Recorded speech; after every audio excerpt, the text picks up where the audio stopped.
আল্লাহ বাঁচালে সবাই দোয়া করবেন। মাসের 30 তারিখে আমগো কোর্টে আমগো মামলা উঠবো আমার জায়গা জমিনের। সবাই দোয়া করেন, যদি আমার কাগজপাতি অ্যাকুরেট হয় তাহলে আমার হ্যাঁ দাবি আছে, আর যদি আমার কাগজপাতি অ্যাকুরেট না থাকে তাহলে আমার কোনো দাবি নাই।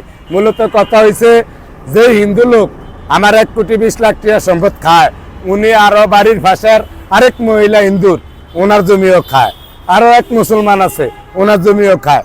ওনার নামে বর্তমানে 60 জন মামলা হয়েছে, যেমন আমি লিয়া 60 জন, এর আগে আরো 3টা লিয়া দৌড়াদৌড়ি কথা আছে, আমার দিয়ে আলিপুরন হয়েছে।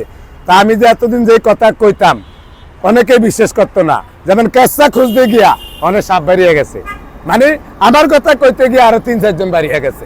অলরেডি আমগো গ্রামে কিছু প্রভাবশালী লোক এরকম অনেক অসহায় মানুষের নষ্ট করে খাইছে। অনেকের দ্বারা গিয়া অন্তত কিছু সাহায্য সহযোগিতা কত শেয়ার করতে পারে না, কেন করতে পারে না? ওই রন্দুর হুটকির মতো ব্যাকের হুটকি এক জায়গায়, মাথা বাইরে গিয়া সরিয়া, এই অবস্থা।